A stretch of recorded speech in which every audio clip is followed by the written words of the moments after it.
My school considers it a political club, so we're not allowed to have any funding. So they've politicized your identity? Yes.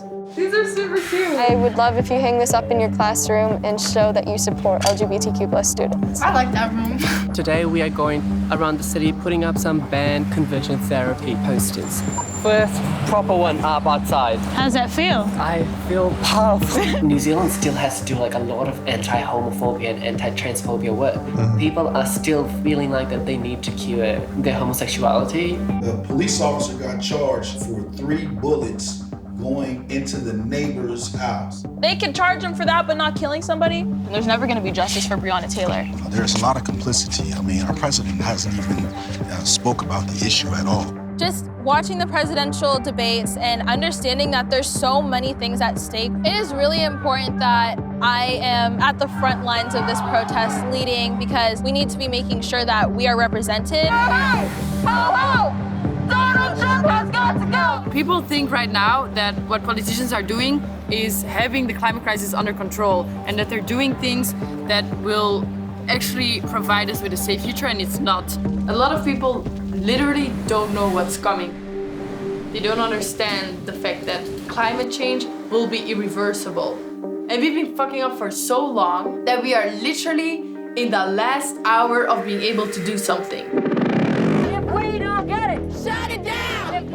These problems, they're not just problems. They're my lived experience. If they really did love all of God's children, they would take these policies away. It's difficult to balance the fear that you have and the freedom that you aspire to have. Donald Trump has got to go! This is about lives. This is about your life, my future children's life.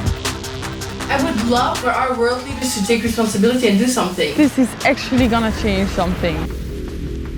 I know my sexuality was not a choice. Madam Speaker, we are not broken and we do not need to be fixed.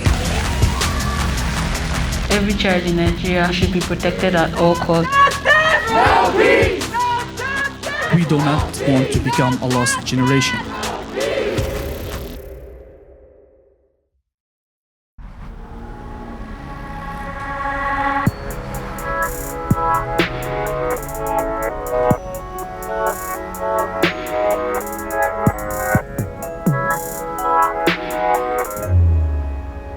So right now we are on our way to go vote. I have my ballot right here. I just turned 18, so this will be my first election. So I think it's pretty cool that my little sister gets to join me in dropping the ballots into the box. So it's gonna be exciting. Do you have any voting questions for me? I already know who you're voting for, so. You already know who I'm voting for? You're not voting for Mr. Orange. I'm not voting for Mr. Orange. I did vote for Joe Biden and Kamala Harris. Kamala. Sorry, Kamala Harris. It's probably going to be the biggest election that, hopefully, it doesn't get any crazier than this, but I think this is like the biggest election that I've lived through, and the biggest election Mom and Dad have lived through. But hopefully everything goes good and we don't have Trump again. Okay guys, this is it. I love you. I just got lipstick on it. I got lip gloss on it. Scared to put it in the box. I feel like this holds so much power, and like your vote has, like, this is really like, this is a moment for me. This is my voice, literally. And I'm never gonna get this moment back. Like, this is the first time I'm voting. Ooh. Okay, I'm done rambling. Should I do it? Yes. Okay. Here we go. Vote here. Did I do it right? Keep my little Biden Harris sticker on my car. I got it because I donated $5 to their campaign. Even though I voted already, it's not over. I mean, our fate is determined in 2 days now, so therefore we're throwing a protest again tomorrow, my last huge protest before the election, hopefully trying to turn all those swing states blue and really, really impact this election.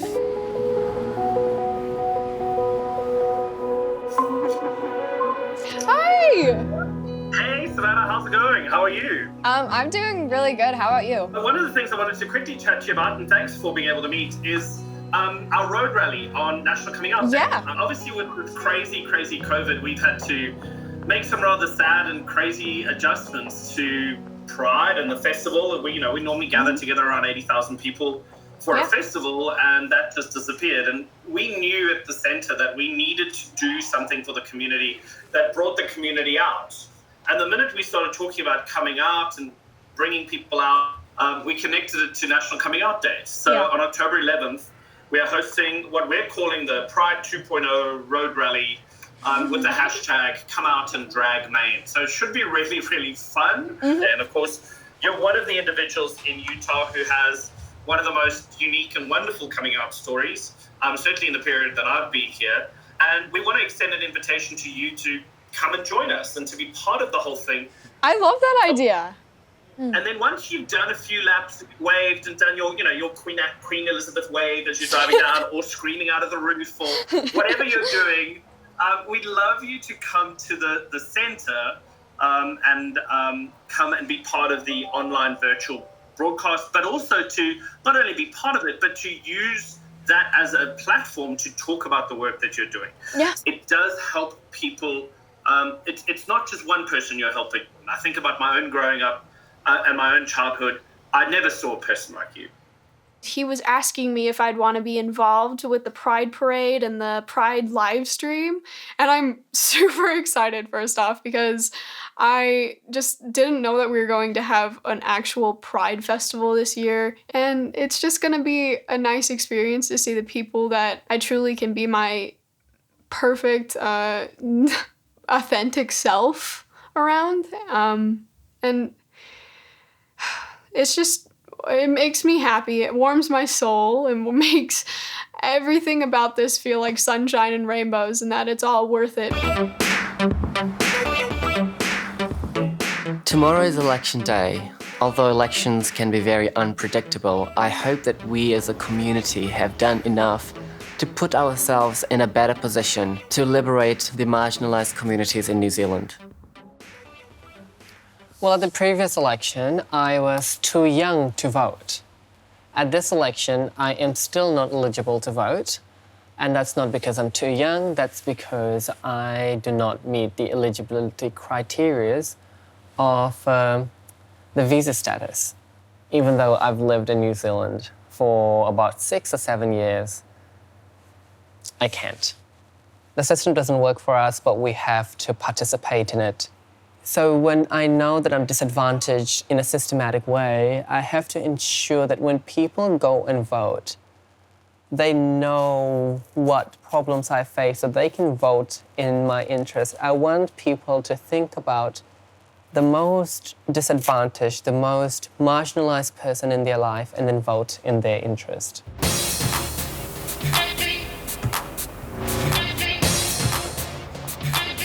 I was hoping that we just get to enjoy just being us, you know? Yeah. Get a fucking break for once. Yeah.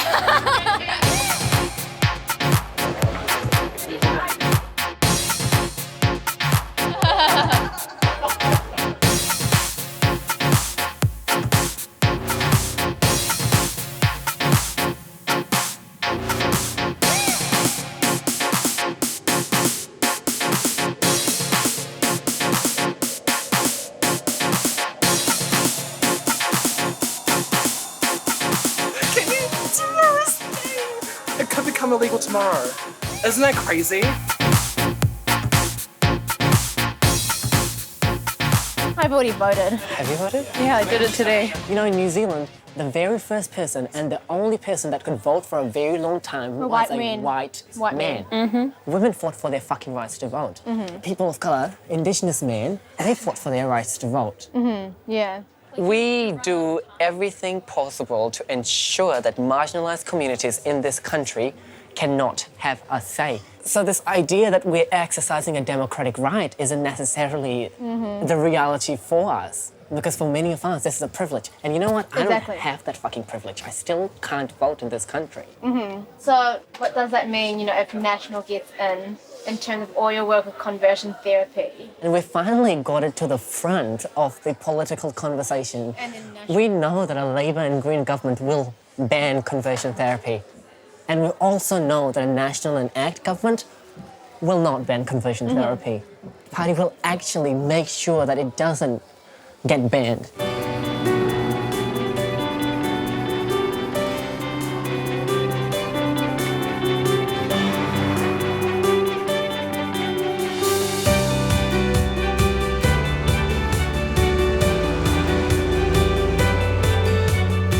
Okay, so I am at the rally right now, and we're about to pass a lot of people.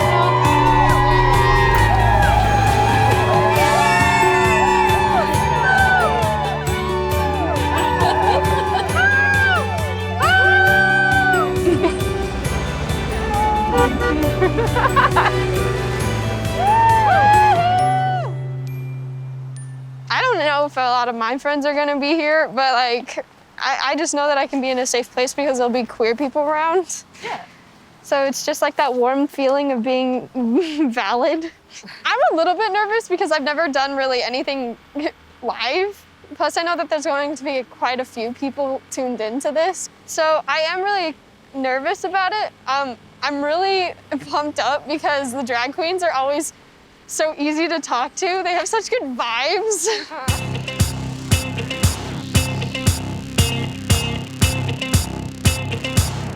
I love it. How it goes?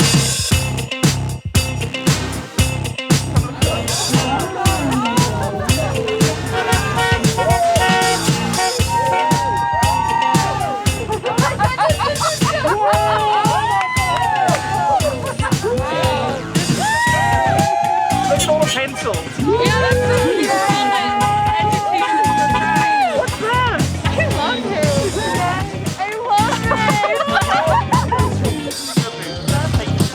You want to come up to the top box? So come and do Fox 13 with me. Oh, how are you? Good. My name's Diego. I'm with Fox 13. Thank you, Diego. Nice to finally meet you. At last. The event turned out phenomenal. It's so a great. little crazy. This is Savannah Skyler, and Savannah's one of the reasons we're here. On National Coming Out Day, Savannah's got this amazing story. You want to talk to her, you don't want to talk to me. I'm calling you. You're doing way too much. Tell me a little bit about why this day is so special for you. Coming out really pushed me into the spotlight of advocacy, and it's always been a huge part of my life. And I appreciate that you're here. Absolutely. So thank you.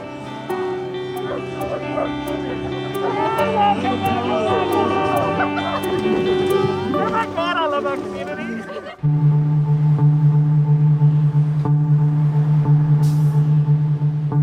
Today, Youth for Climate and Greenpeace are going to be striking in front of the palace, demanding that climate will become the priority of the Belgian government.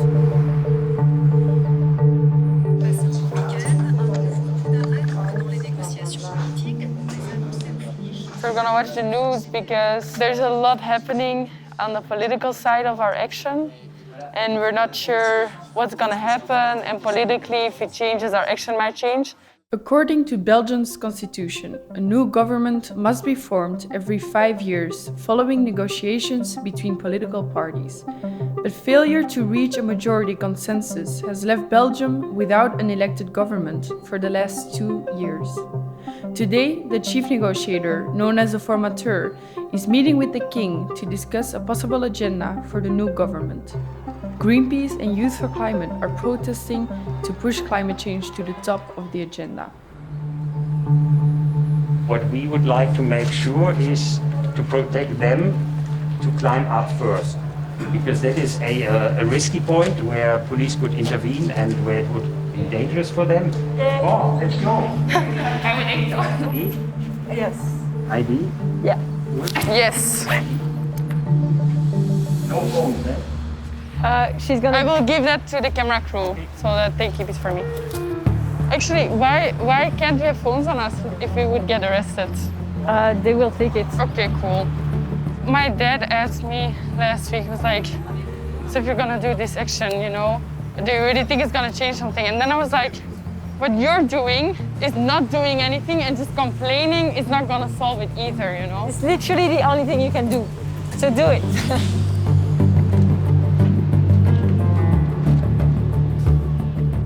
There's quite some cups. There is quite some cups and lots of media. I'm so scared. Okay, let's go. Maar ik heb veel stress. Nee, normaal gezien heb ik dat niet.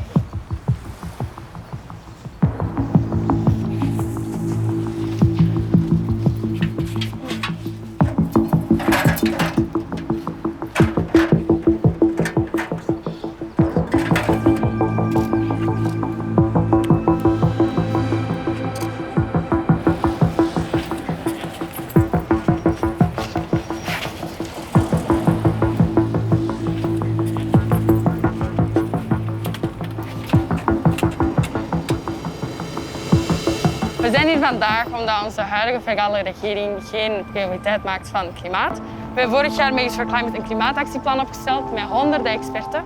En dus wij vinden het heel belangrijk dat ze luisteren naar de experten en dat ze dit op tafel leggen. Ici, en tant que jeune activiste pour les droits de l'homme et le climat, avec le mouvement Youth for Climate. En dat weten wij enorm goed, dat weten deze experten ook.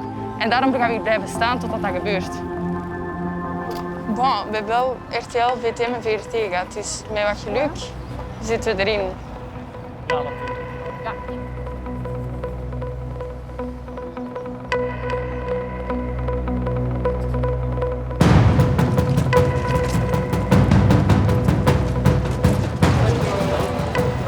Ja, er staan wel veel plekken ondertussen.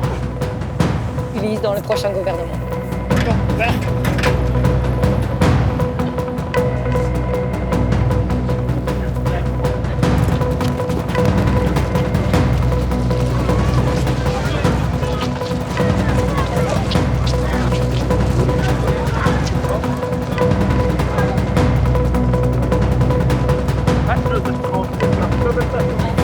Venez madame, on va la porte.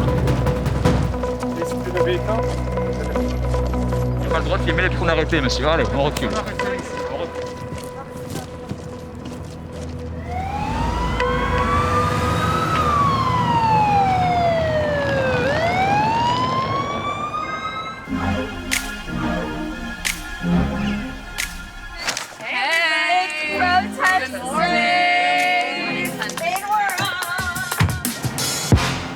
I really felt like this would be a really good last big protest to throw. So many youth issues are on the line this year. So many things that we care about, that we know that we need to fight for.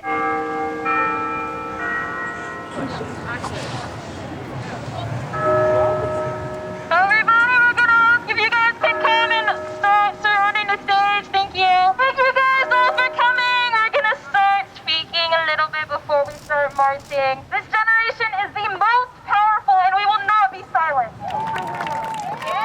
Pull street! On street! Pull street! On street! Pull street! On street! Full streets! On street! Full streets! On street! No justice! No peace! No nation! Police! No justice! No peace! No nation! Police! Black trans laws are under attack! What do we do? Stand up like that! What do we do? Stand up like that! What do we do?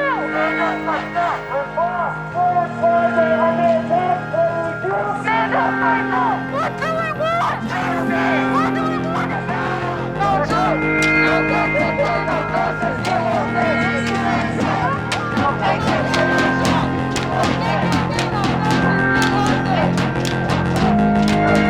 Show me what democracy looks like! This is what democracy looks like! Show me what democracy looks like! This is what democracy looks like! Full streets! Full streets! Alright, that's what I thought. I would like to ask if all of you guys can get down on one knee and put your right fist up for a full minute of silence for all the Black brothers and sisters we lost due to police brutality.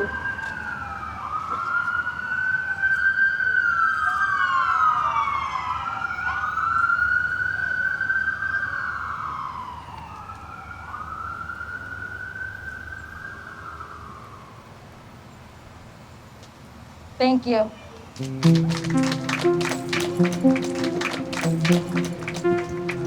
This week is a week that signifies something huge to me. 7 months ago, I wouldn't have called myself an activist, but a man named George Floyd died under the knee of Derek Chauvin, and I couldn't sleep anymore. It took his death for you to realize and spark the conversation. It took his death for you to make an uproar in protest culture. Breonna's killers walk free, and George's are out on bail. This is not a trend. There have been thousands of broken families, thousands of people robbed of their futures and their last breaths. This is nothing new. White America, you have taken millions of my people away. You enslaved my ancestors. You beat us, you raped us, you killed us, and took everything from us. Our culture and our land. You have the audacity to call us free? We are still enslaved to the system. Stop pretending your racism is patriotism. White America, you are greedy. You put power, politics, money, fame, and wealth over the people. Over living, breathing people, are you kidding? Donald Trump, you represent white America. Today, I'm not gonna lie to you guys, I'm angry. I'm angry because we have let this man turn our world mad. I'm angry because we have allowed him to access to this platform. And the smartest and most powerful generation, we have to do everything in our power to turn those swing states blue. Every vote matters. And although I am angry, I am hopeful. And I'm hopeful for a brighter future, and it starts with you. You are here because you want to see the brighter future. Choose to love, choose to be loved, and choose to spread love. Thanks.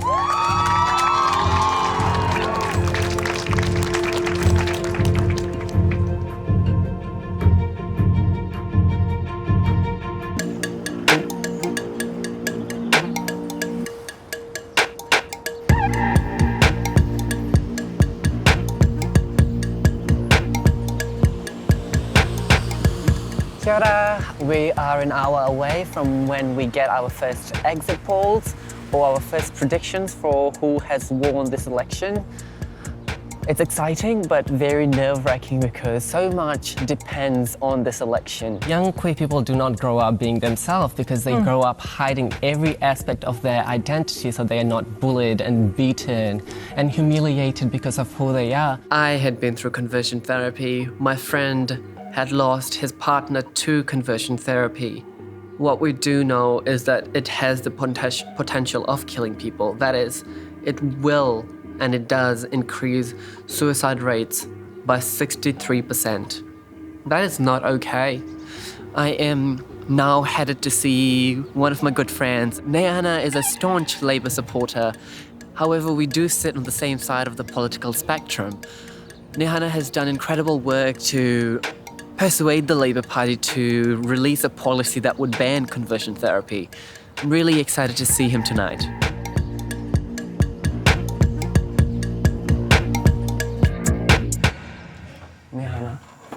Where is he? Hi,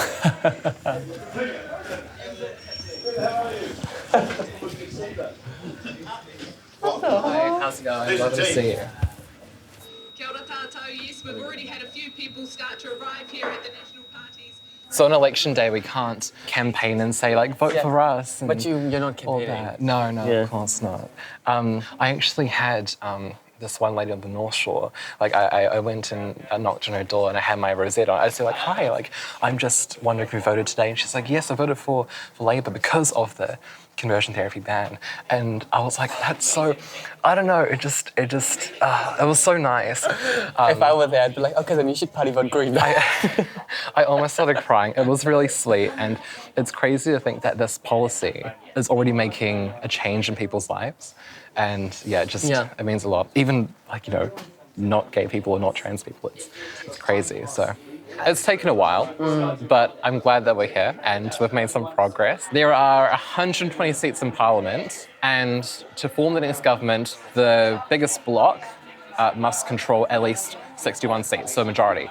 And currently, polls put Labour and Greens together over that. And so having that majority alone will, allow us to ban conversion therapy when the time comes to vote on it. If we don't get over 61 votes, if a National and ACT win tonight and become government, then it'll be a lot harder to get through. Not impossible, but it will be a lot harder.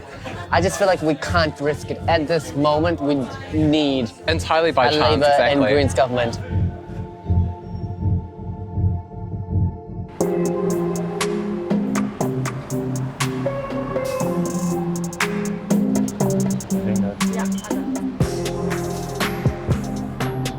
Oh my God, being in the car was like, going super fast. And that made me. But you know what was?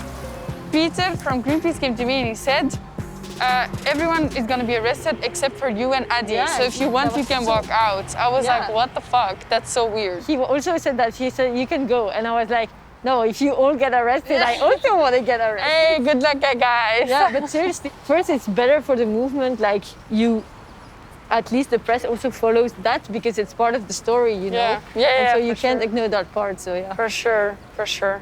So exciting. Let's do it again.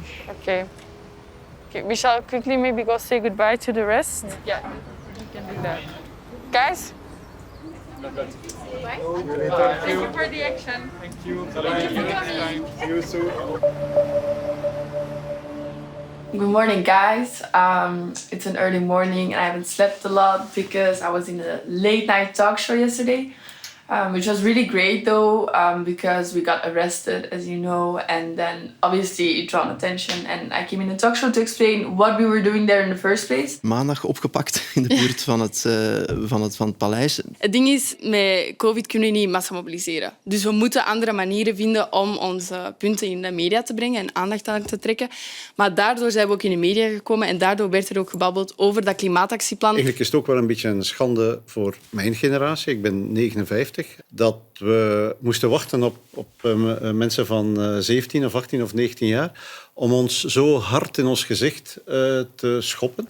I was the youngest person in the room. I was the only woman in the room. And it always kind of goes like this. And I find it a bit weird to always be surrounded with white men. And also, I just kind of realized that whenever they want someone to talk about climate change, they're like, yeah, call the 19-year-old, you know? And that's actually quite problematic that I'm like the spokesperson for climate. My dad wasn't really happy that we got arrested, obviously, because he's just like, he definitely supports and understands my activism, but he's also a bit afraid that I might like get a track record, for example, or that I won't be able to have certain jobs because I did certain crimes. And that's just like, for me, it's not a priority at all. We need to act right now and shit needs to happen, and I'm not gonna wait around and sit around for that because I can't wait for later to do all these things. So for me, it's just a priority to do it now. But sometimes it is hard to explain to your parents or just people that care about you personally, while I just really care about the world in general. And so today we're going to the global strike, obviously. All around the world they'll be striking, it's gonna be huge. Hashtag climate injustice, hashtag global strike. See you there.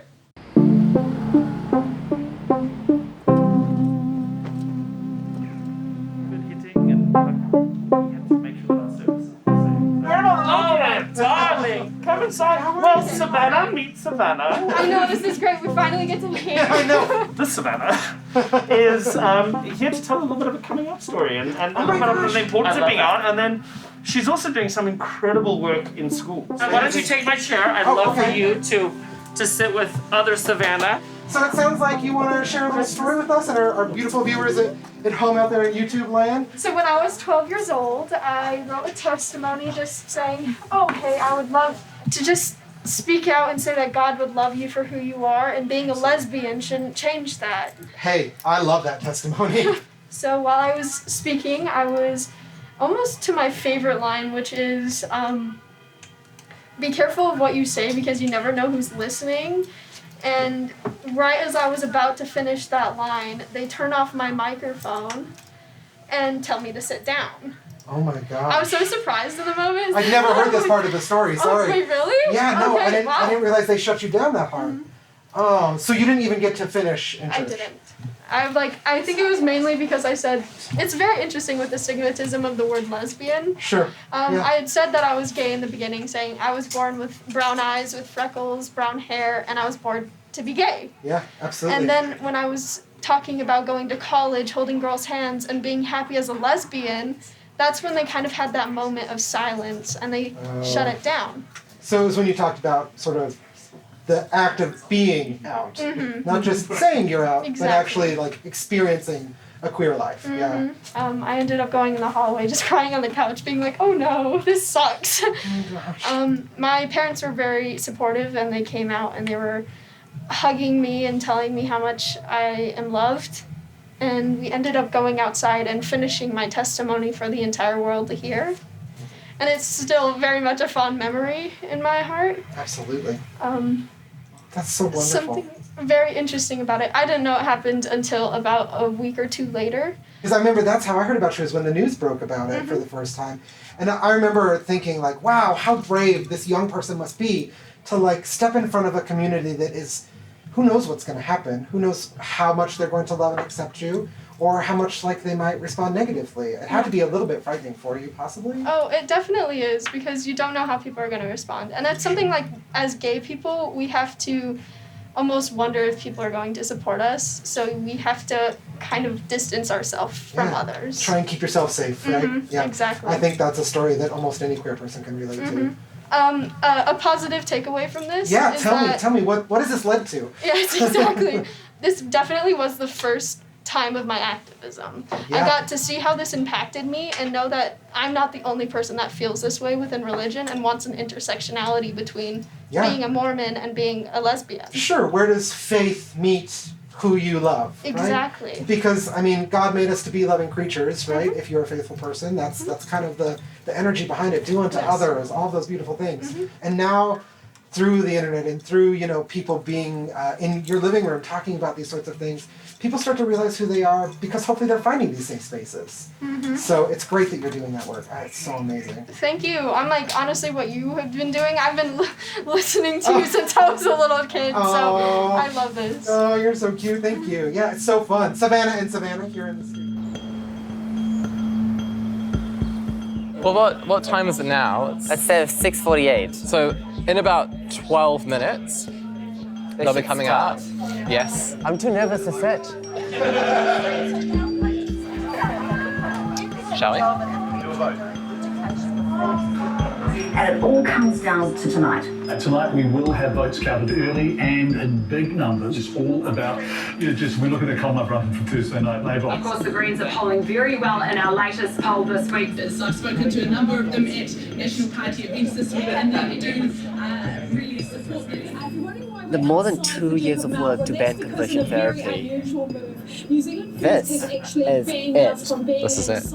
All over the country, National MPs are losing their seats every which way. And it all comes down to this, with 50.2%. And I'm actually going to go out on a limb here, guys, and call it for Labor. I think they're going to win. Yes! The results of this election looks very promising, with the Labour Party leading with a huge majority and the Green Party getting an increase in the number of MPs they'll have in Parliament after this election. So, the polls look promising. No, they do look good. I'm very excited. Looks promising. So, yeah, we'll find out in the morning, of course. We keep our eyes glued to the screens. And I think we can tell that either way, no matter how tonight goes, conversion therapy will be banned.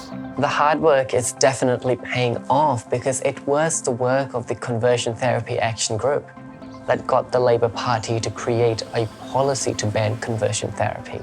It shows us that our work created these policies, and in return, these policies have secured the place of Labour and Green in Parliament. I'm hopeful that we will be able to ban this, but I also acknowledge that we're going to put up with a lot of opposition. We're going to have to put a real fight to get this ban. I'm ready to get this work done. It is important, it is necessary, and it will save lives.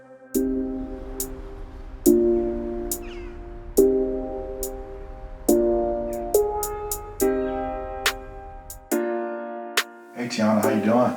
I'm okay. Like stressed, but it's not that serious. I mean, it's just one day. What you got planned today? I'm speaking at an election party in San Francisco. San Francisco? Who's gonna be there? My friends. Oh, it's your own thing. Did you put it on? No, I was asked to speak at it. It's like a community event center. Please be safe tonight. You know, it's very important. Keep your head on a swivel, pay attention to your surroundings, and watch out. Okay. If you need me, call me. I'll come from wherever, you know. I love you. Have a good day. You too. Be safe at work. Yeah, I will. See you. This year really proved that America has a lot of things that we need to get done in order to break up systemic racism and systemic oppression. It's called systemic racism, systemic oppression because it's implemented within our system, within our government, and people keep using the term save our democracy because right now, democracy, how it's supposed to be, is everybody gets a voice, everybody gets a say, and Donald Trump is just taking over.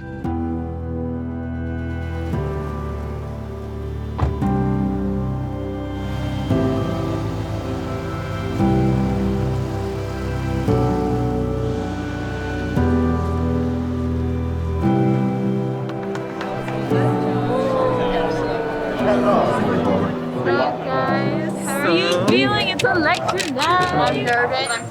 No matter what, guys, there's still so much work that we all are going to do together. If Biden wins, it's a baby step forward. If Trump wins, it's like 5 steps back. Yeah. But we're still going to get to it.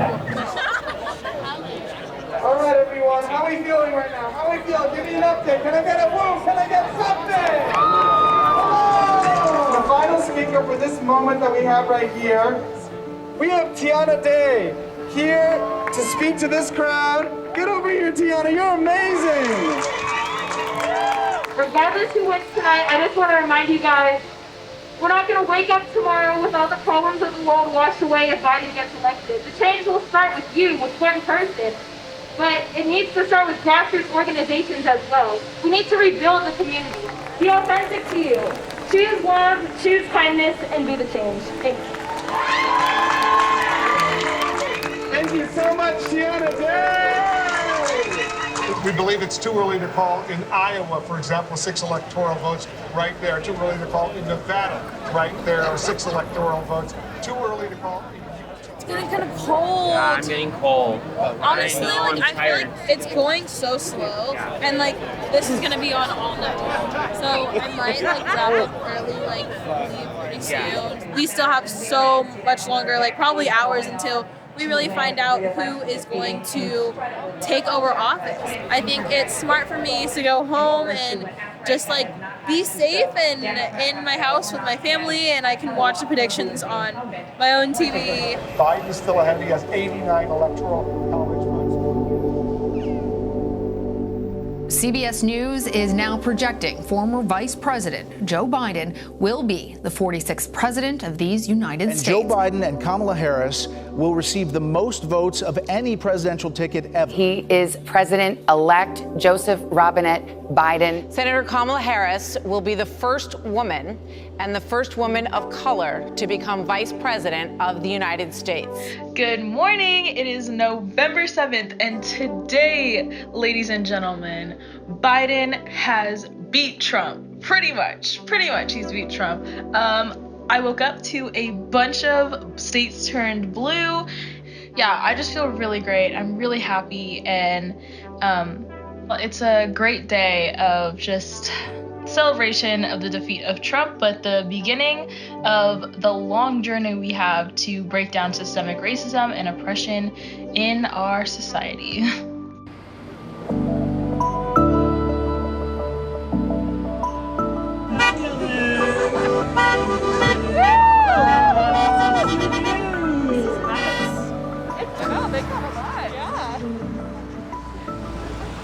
I think this was so joyous. It was so good. And why aren't we doing something on National Coming Out Day every year? Yeah. I know that there are people sitting in their rooms quietly watching. There's a bit of power in I'm watching where I could go and what I could be and how. And they might not be able to, they might not be safe, they might not be brave enough yet. I spent so much time thinking about my own kind of growing up and going, well, there was nobody to see and watch. And now in the middle of red state Utah, I don't know, I guess 1,000 people flying up and down the road going, it's okay, come out. I think we really need to bridge what Salt Lake County has learned to bring down to our county, where it's ultra conservative. Everyone just doesn't know what to do very clearly. Yeah. Because my GSA club is considered a political club because it's going against the norms. You know what?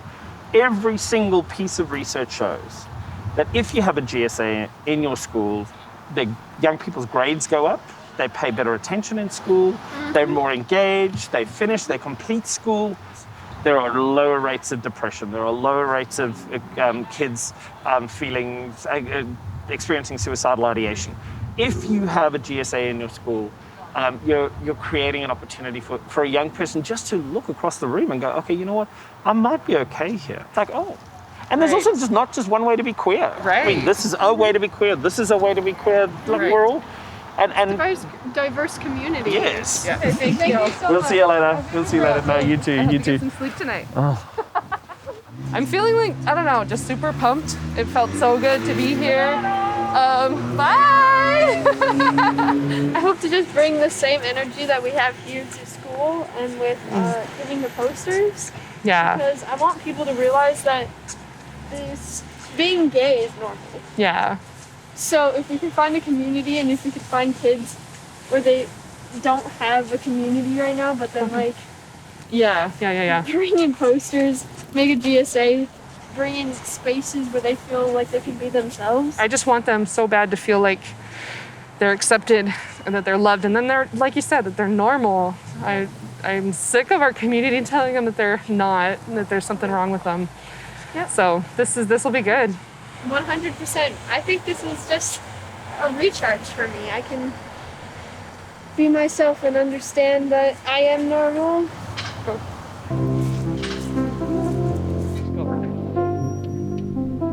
Just this whole experience has been a growing moment for me. I finally feel like I am learning what it's like to put forth the work and the effort to make a change. This whole project has really changed me as a person. I've come to learn new things about me. I've come to learn how to set up all of these different types of campaigns and organizations for not only making intersectional spaces for LGBTQ+ students, but for all minorities, and how we can all fight and stand up together because we're all trying to fight for that equity and that equality so we can finally be who we are within this country.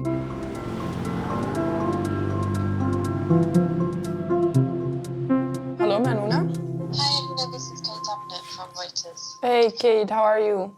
Good morning, I'm fine, how are you?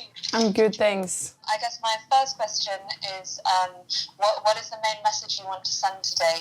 This global strike is actually not about the European Union for once. It's literally about people in the global south suffering and already dying because of climate change. Although we see climate change as a future problem, there's a lot of people in the global south that are experiencing the causes of climate change right now. We're going to go to one of the biggest squares in Brussels. There'll be a huge screen with images from people all around the world striking as well, so that we kind of make a visual strike of the fact that it's still a global strike, that millions of people all around the world are still striking today, but we cannot march the streets. And so we hope that the visualization of it makes people realize that it's still there and we're not gone. My boss is fucking stalking me and I don't have time for work right now. Jesus. Okay.